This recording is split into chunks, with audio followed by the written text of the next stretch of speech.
গতকাল ভারতীয় গণতন্ত্রের জন্য একটা সার্জিক্যাল স্ট্রাইক বিজেপি করেছে।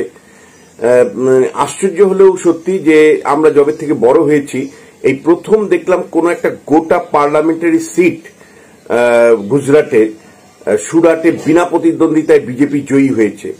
বিনা প্রতিদ্বন্দ্বিতায় যে কায়দায় বিজেপি জয়ী হয়েছে তা নিয়ে কিন্তু ইতিমধ্যেই প্রশ্ন উঠেছে। সুরাট লোকসভা কেন্দ্র, গুজরাটের 26টি লোকসভা কেন্দ্রের মধ্যে একটি লোকসভা কেন্দ্র। সুরাটের মুকেশ দালাল বিজেপি ক্যান্ডিডেট, তিনি বিনা প্রতিদ্বন্দ্বিতায় নির্বাচনের আগেই জয়ী হয়ে গেছেন।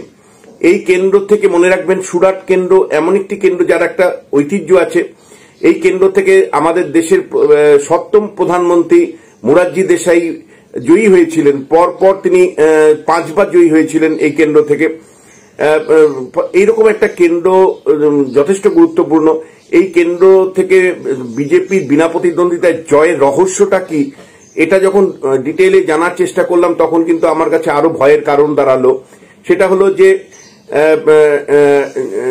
নীলেশ কুম্ভানি দাঁড়িয়েছিলেন কংগ্রেস প্রার্থী হিসাবে।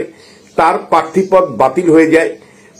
নীলেশ কুম্ভানির প্রার্থীপদ বাতিল হয়ে যায়, সেটা টেকনিক্যাল কারণে একটা হতেই পারে, কিন্তু তার সাবস্টিটিউট যাকে রাখা হয়েছিল সেই সুরেশ পাঠশালা যাকে ড্যামি হিসাবে বা সেকেন্ড ক্যান্ডিডেট হিসাবে কংগ্রেস দলের জন্য রাখা হয়েছিল, তিনি আশ্চর্যজনকভাবে প্রার্থীপদ প্রত্যাহার করে নেন, অর্থাৎ সুরাট কেন্দ্র থেকে প্রার্থীপদ প্রত্যাহার করে নেন।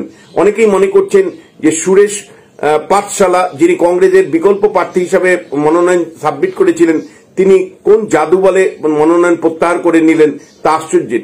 তার বাইরেও আরো কয়েকটা আশ্চর্য আছে।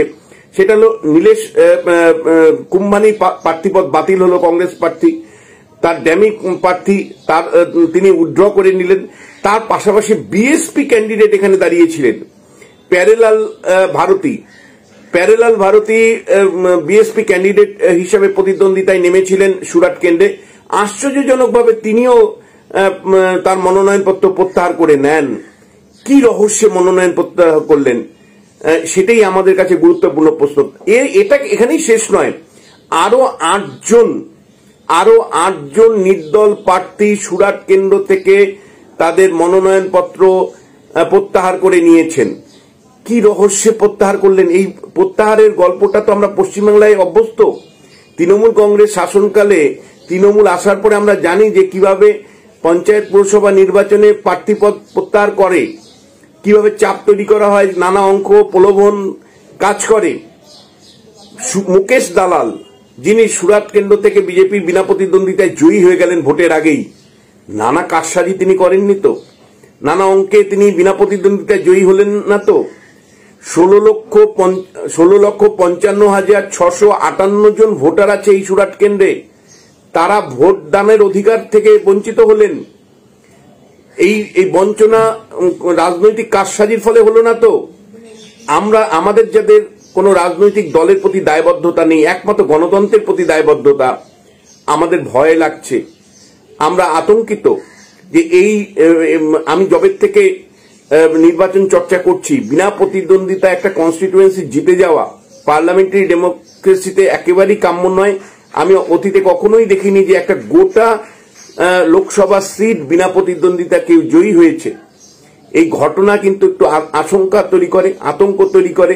ওয়ান পার্টি ডমিনেশনের যে লুফলগুলো সেগুলো নির্দেশ করে। এটা আমি অস্বীকার করছি না যে সুরাট কেন্দ্রে বিজেপি একটা গড়। যদি আমরা 1989 সাল থেকে দেখি তাহলে দেখব ধারাবাহিকভাবে বিজেপির প্রার্থীরা এখানে জয়ী হচ্ছেন। 2019 সালে এখানে 74.47% ভোট পেয়ে বিজেপি জয়ী হয়েছিল। এরকম একটি কেন্দ্রে একটা গোটা লোকসভা কেন্দ্র বিনা প্রতিদ্বন্দ্বিতায় জয়ের কিন্তু কোনো অশনি সংকেত।